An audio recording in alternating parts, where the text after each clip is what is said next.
Follow the money. With fraud and property taxes on the rise in Minnesota, one man followed the trail on a months-long hunt for answers. The shocking discoveries he made after he decided to doge Minnesota's most densely populated county. Next.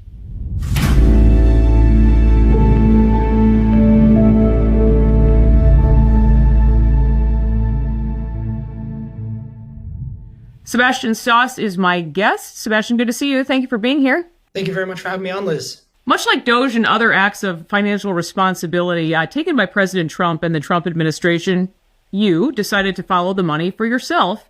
And likewise, you kept an eye out for NGO spending, something we've been hearing quite a bit about, non-governmental organizations. You took a similar approach as the feds, but at the local level. What started all of this for you, and why specifically Ramsey County, Sebastian? This is really a nonpartisan issue. It affects Republicans, Democrats, and everybody in between. And in particular, it affects people of my generation, Gen Z, because the housing market is currently at its most unaffordable it's ever been. And people my age don't really have a hope of buying a house. And it also affects our seniors, who oftentimes are at fixed incomes and can no longer afford to live in the houses they've lived in all their lives. So we saw that Ramsey County has the highest property tax rate in the whole state at 1.47%. And we were wondering where this money was going. So we decided to file an information request with the Ramsey County office asking how many NGOs each year receive property tax money. We want the names. We want the exact dollar amounts each one receives. And we also want the audits. Now, on the website, it said that this information request is supposed to take 10 days. It took us 2 months. 2 months of repeatedly being ignored, stonewalled. And it was only after we went directly to one of the Ramsey County commissioners where we finally got at least some of the information that we requested. It is really amazing to hear. This is supposed to be a simple data request, as they say on their website. You're getting stonewalled by Ramsey County government. You uncover, though, ultimately some eye-opening facts eventually tied to property taxes. And just to keep everyone informed, especially Ramsey County residents, what are the facts here? What exactly did you find? So after 2 months, they finally sent us a spreadsheet with some of the information we requested. And turns out that last year, Ramsey County gave a whopping $38.4 million to a total of 213 NGOs. And this is happening at a time when there is a 9.75% property rate increase in property taxes there in Ramsey County as well, right? Exactly. Yeah, that they proposed that for the next year's budget to increase property taxes by 9.75%. So they're spending $38.4 million on 213 NGOs, and now they want more.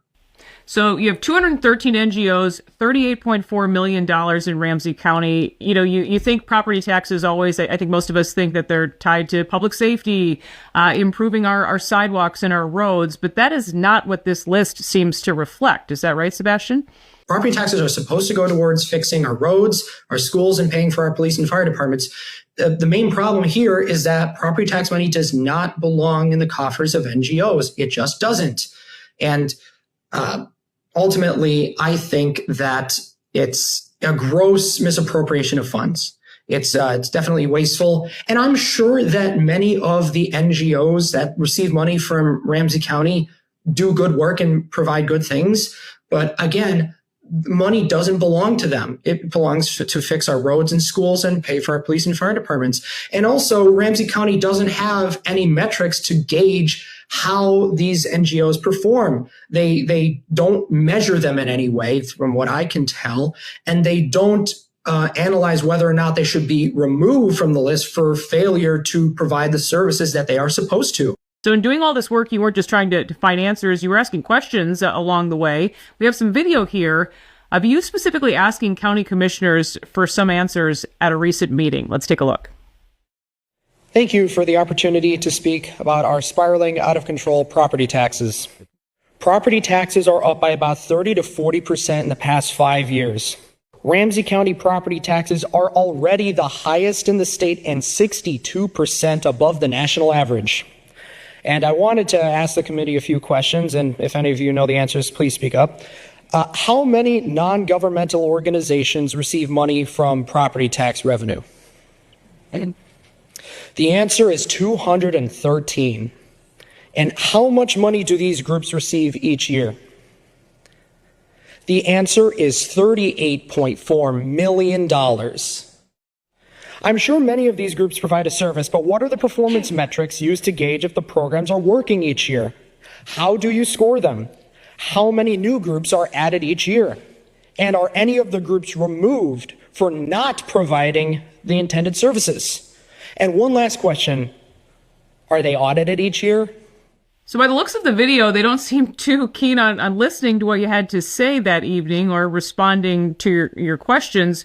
We also reached out to county commissioners for a little more insight on all of this. What has it been like, though, dealing with this for the past several months, Sebastian? Yeah, well, as I said, every step of the way, they were stonewalling us and ignoring us in the hopes that we would go away, which we didn't. And actually, after I gave that speech to the public budget hearing at Ramsey County, I approached one of the county commissioners to ask, are these NGOs being audited? And she said, oh, there's oversight. Yeah, there's nothing to see here.